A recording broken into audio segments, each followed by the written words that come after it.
You probably weren't doing anything important. Maybe you were lying in bed or staring out a window, and then, out of nowhere, your mind pulled up a conversation from 3 years ago. Suddenly you were reliving it, rewriting it, rehearsing what you should have said. Why does that happen? Why does the mind go back to something that is already over, already done, already gone? That quiet, relentless loop, that is overthinking. Almost everyone does it, yet almost no one stops to ask where it actually comes from. It usually starts in the smallest moments. You send a message and then read it back 17 times, wondering if it sounded too eager. You walk into a room and immediately wonder what people thought of how you entered.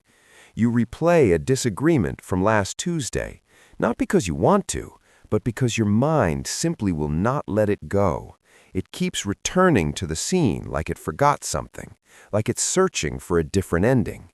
But here is the real question. Why does the brain keep doing this even when it clearly isn't helping? The answer lives deeper than most people expect. The human brain is, above everything else, a prediction machine. Its oldest and most urgent job is to protect you from harm. And the way it does that is by running simulations, modeling outcomes before they happen. It asks, if I say this, what will they think? If I make this choice, what could go wrong? If I trust this person, will I end up hurt? This worked beautifully for early humans. The ones who mentally prepared for danger survived longer than the ones who didn't. So the brain learned to treat uncertainty as a threat. Not because something is wrong with you, but because your brain is doing exactly what it was built to do. So why does it feel so out of control then? Because the modern world does not look like the ancient one. You are not being chased. The danger isn't a predator in the grass. The danger now is a difficult conversation, a career decision, a relationship you're not sure about.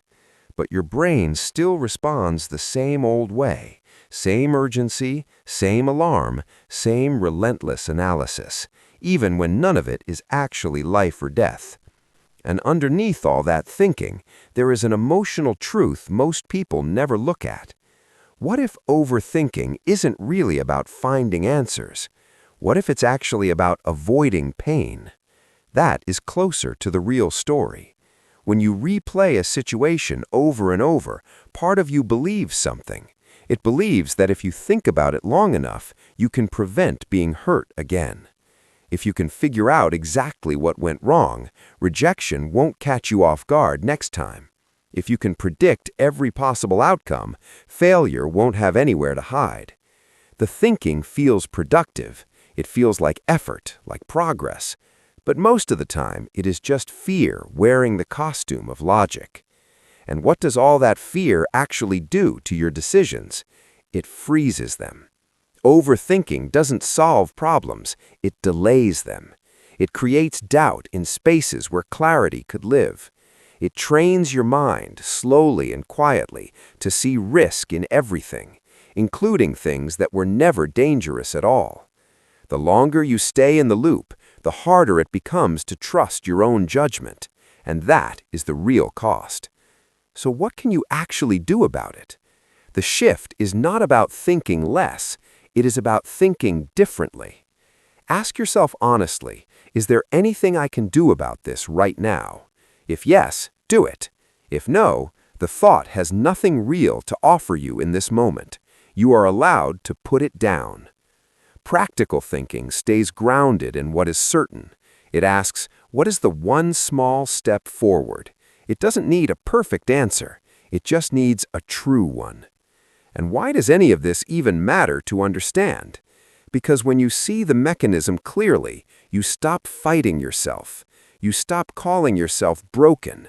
You realize the mind that won't go quiet is the same mind that kept your ancestors alive. It is not your enemy. It just needs direction. The question is no longer, why can't I stop thinking? The real question is this: am I finally ready to lead my mind instead of following it everywhere it goes?